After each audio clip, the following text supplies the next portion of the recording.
सजावट मुजम्मिल दुलार साहब, स्टेज पर बैठे हुए मुअज्जिदीन शहर और साथियों, मैंने परसों सलाम चाचा रोड पर जब तकरीर की, उसके बाद से अब तक लोगों में बेचैनी है। कल कई लोग और आज कई लोग मुझसे मिले और उन्होंने ये कहा कि दौर बदला है, वक्त खराब है, नशे में लोग मुब्तला रहते हैं और तुम अकेले चलते हो। थोड़ा एहतियात से बात करो, नरमी से बात करो, सब बातें सच मत कहो। मैंने उनसे एक ही बात कही कि मोहब्बत कौन करता है, सियासत कौन करता है। मोहब्बत कौन करता है, सियासत कौन करता है। मुझे मालूम है मेरी हिफाजत कौन करता है। और हमी ने लाज संभाली है यहाँ बुजुर्गों की, और हमी ने तो लाज संभाली है बुजुर्गों की यहाँ, वरना सभी टुकड़ों पे पलते हैं, बगावत कौन करता है। साथियों, परसों का जलसा जब खत्म हुआ तो मुझसे कहा गया स्टेज पर कुछ लोगों ने कि पच्चर के बारे में नहीं बोले। तो मुफ्ती साहब ने कहा, मैं तो जवाब नहीं दिया, लेकिन मुफ्ती साहब ने कहा अगला और जलसा होगा। पच्चर तो आप लोग समझ ही गए होंगे और मैं ऐसा मानता हूं पच्चर को लोग पच्चर ही रखेंगे। इस हिस्से में मैं ऐसा समझता हूं 15 रोज कबल यहां उनका भी जलसा हुआ था, यहीं पर उनका स्टेज बनने वाला था। लेकिन मैंने पुलिस से कहा, आजाद नगर पीआई से कहा कि हमारा जुलूस उस रास्ते से जाता है, वहां पर दिक्कतें आएंगी, और चूंकि जुलूस एक रिवायती है इसलिए उनको यहां परमिशन नहीं मिलना चाहिए। पुलिस ने हमारी बात को माना और उनको कोई गली में आगे दे दिया। यहां जलसा उनका हुआ, जलसे से ये बताया गया कि बहुत काबिल लोग हैं ये सब बातें उनके जलसे हुई। बेलबाग और चूना भट्टी के लोग जानते हैं कि जमूर हाई स्कूल किसकी देन है। चिराग साहब रात और दिन मेहनत करके जमूर हाई स्कूल बनाए और गलत तरीके से रुपये पैसे के बल पर, ताकत के बल पर जमूर हाई स्कूल पर कब्जा कर लिया गया। ये बहुत तालीम की बात करते हैं। गलत तरीके से जमूर हाई स्कूल पर आज वो काबिज है। मैं तो ऐसा समझ रहा था कि बेलबाग के लोग उनका गिरबान पकड़ेंगे कि तुमने जमूर हाई स्कूल में क्या किया। हमारे मरहूम निहाल अंसारी यहाँ वकील जो है वो मुझसे कहा करते थे, वो वहां भी ट्रस्ट थे कि शफीक भाई ये नंगा नाच वहां हो रहा है जमूर हाई स्कूल में कि 10 साल बाद जो रिटायर होने वाले हैं उनकी भी भर्ती कर ली गई है लाखों रुपये लेकर। ये करप्शन और चोरी की बात करते हैं। सबसे ज्यादा करप्शन तालीम में अगर कहीं है तो जमूर हाई स्कूल में किया जा रहा है। फर्क की रकम टीचरों की लेकर चली गई वो साजिदा। ख्याल रखना, मैं जो बोल रहा हूं मालूमात ले लेना स्कूल के जिम्मेदारों से। और आज मैं यहां से कह रहा हूं जमूर हाई स्कूल के तमाम ही टीचर्स स्टाफ से कि अगर तुम कहीं बंदिश में होगे तो घबराना नहीं, क्योंकि उनसे यह कहा गया है कि हर जलसे जुलूस में मीटिंगों में आप लोग हाजिर रहे। याद रखना कानून कुछ और है। हम इलेक्शन कमिश्नर को लिख कर देंगे कि कोई टीचर, कोई आंगनवाड़ी की खवातीन सियासी स्टेज, सियासी जलसे जुलूस में नहीं जा सकते। इस पर ध्यान इलेक्शन कमिश्नर दे। कुसुम्बर रोड की एक वीडियो चल रही है 200 रुपये वाली, इलेक्शन कमिश्नर उस पर भी एक्शन ले। मुफ्ती साहब से मैं कहूंगा कि एक एक नुक्ते की कंप्लेन होना चाहिए इलेक्शन कमिश्नर को। कहीं रहमदिली और जाने दो वाला मसला नहीं होना चाहिए। लड़ाई लड़ने निकले हैं ना तो हर काम हम करेंगे। जो ये कहा जाता है मुफ्ती साहब ने क्या किया, मुफ्ती साहब की बदौलत तुम आज जो कुछ हो मियां बीबी, ये सब मुफ्ती साहब की देन है।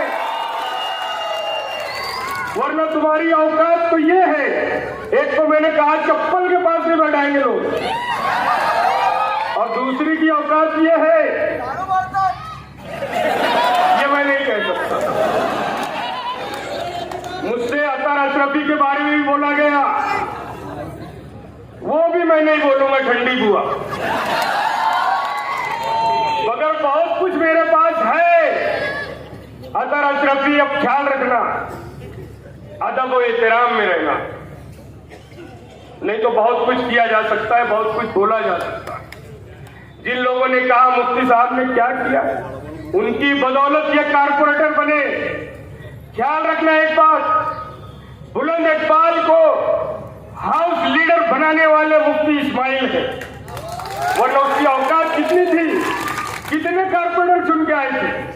कारपोरेशन में हाउस लीडर बनाया उनको, अपने 20-22 कारपोरेटर उसके ताबे में दे दिया। तुमने क्या किया इस शहर में? अपोजिशन लीडर बने, शान अपोजिशन लीडर बनी, किसके बल पर बने? माज के मुफ्ती इस्माइल के जो कारपोरेटर थे उन्हीं की बदौलत ना। और आज ये बोला जाता है क्या किया, आज जो कुछ तुम हो वो सब मुफ्ती साहब की देन है। शेख आसिफ ने बड़ी जोर में तिनकुन्ना बाग पर कौमी टावर का बुनियाद रखा। बताओ आज तक कौमी टावर बना? अपना भी हिसाब दो कि तुमने जो वादा किया था, जहां टीकम लगाए थे वहां क्या किए।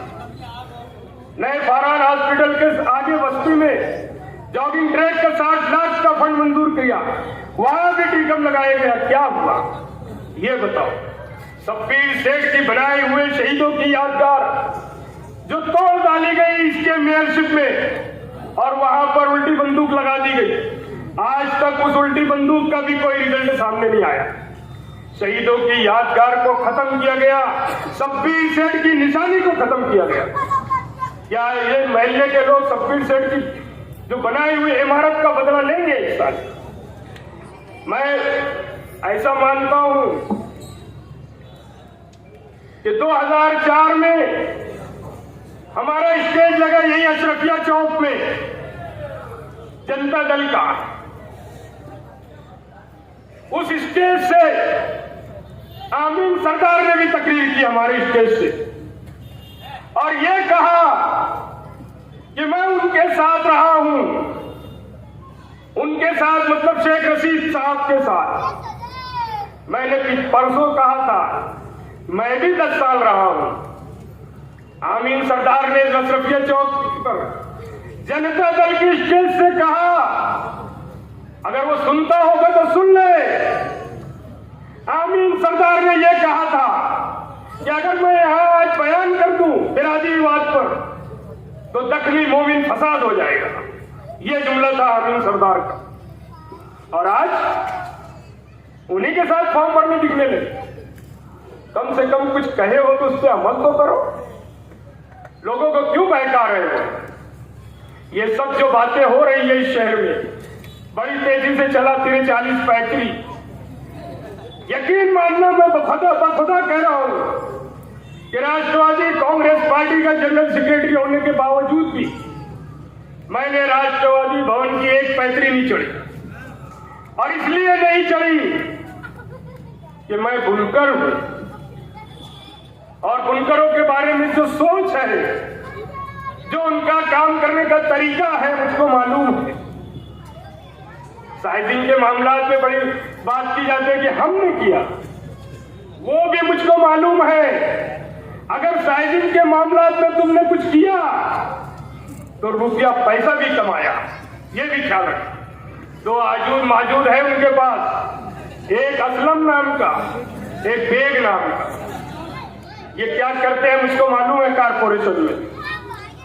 ये सिराज चौक के लोग, चूना भट्टी के लोग, मौलाना हनीफ मिल्ली साहब के मानने वाले लोग, एक समझदार तबका, शहर का बहुत बड़ा समझदार तबका यहां रहता है। जरूरत आज अच्छाई और बुराई की है।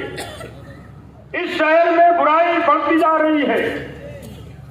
शेख रशीद साहब जब पहली बार एमएलए बने तो आप यकीन मानना, शहर के उन लोगों को इकट्ठा किया गया जो पावर लूम में मजदूरी किया करते थे। उन लोगों से कहा गया कि आप लूम चलाने मत जाओ, छोटा मोटा कारोबार करो, अगर पैसा नहीं है तो हमसे पैसा ले जाओ, लेकिन लूम मत चलाओ। ये एक साजिश है। मैं बहुत खुल के नहीं बोलना चाहता, लेकिन ये समझो कि किस तरह अलग अलग जाविये से अलग अलग वक्त में पावर लूम वालों को तकलीफ देने का काम किया गया। ये समझने की बात है। नशे की जो बातें हैं, आज मैं ऐसा समझता हूं कि पक्के इलाकों में भी नौजवान नशा करने लग गया है। ये किसकी देन है? इस शहर में बुराई जो बढ़ी, जो बुरे काम हुए, वो किस लीडर की शय पर हुए? मुफ्ती साहब को यह कहा जाता है इन्होंने कुछ नहीं किया। मान लिया जाए अगर इन्होंने कुछ नहीं किया, तो तुमने भी तो 78,000 वोट पाई थी, तुमने क्या किया? जो बोला जाता है मैं मुसलमानों के हक में बात करूंगा, 78,000 वोट पाने वाला शेख आसिफ हुजूर पाक की शान में गुस्ताखी करने वालों के खिलाफ एक एफआईआर नहीं कर सका, वो आगे क्या करेगा? मैं ऐसा समझता हूं कि जमहूरियत में सर गिने जाते हैं। एमएलए और एमपी होना जरूरी नहीं है आंदोलन करने के लिए। अवामी ताकत ही हर मसले का हल है, और अगर अवामी ताकत इकट्ठा रही तो मैं मुफ्ती साहब के साथ आज इसलिए खड़ा हूं कि मुफ्ती साहब ने कोई बुराई नहीं की इस शहर में। मुफ्ती साहब ने कोई ऐसा काम नहीं किया कि इस शहर में गुंडागर्दी बढ़े, पावर लूम सनत वालों को कहीं कोई तकलीफ नहीं आई। अगर वो ये सब नहीं किए, इसीलिए मैं इनके साथ खड़ा हूं।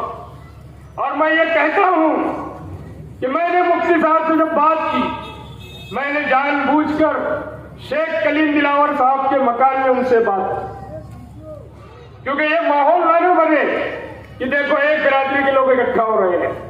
मैं अगर मुफ्ती साहब के साथ आया हूं तो शेख कलीम दिलावर के मार्फत आया, और मैंने उनसे कहा है कि मुफ्ती साहब, मैंने आप सामने बैठे हैं, बखुदा मैं ये कह रहा हूं, मैंने कोई रुपये पैसे की बात नहीं, मैंने किसी एक बात पर भी उनसे वादा नहीं कराया, क्योंकि अल्लाह ने मुझको जो सलाहियत दी है मैं उस पर काम करता हूं। मैंने मुफ्ती साहब से ये कहा कि आप कहीं भी हमको नजरअंदाज नहीं करोगे।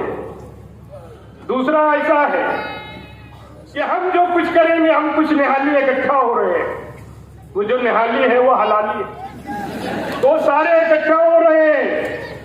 आपके पास अगर कोई सियासी टीम वर्क नहीं होगा तो हम आपके साथ चलेंगे, और हम वो रास्ता बताएंगे इस शहर में आंदोलन करने का। और मैं मानता हूं सरकार झुकती है, झुकाने वाला चाहिए। हम मुफ्ती इस्माइल को साथ लेकर इस शहर में वो आंदोलन अब करेंगे जो तारीख निहाल साहब की रही है, उसको दोहराएंगे। वक्त की कमी है और मुकर्रिरीन ज्यादा। इंशाअल्लाह अगले जलसे में 7 विजन 8 विजन के बारे में बताऊंगा, और बताऊंगा कि ये कैसे मुसलमान है। आप लोगों ने मेरी बात सुनी, आप लोगों के शुक्रिया के साथ मैं अपनी बात खत्म करता हूं। खुदा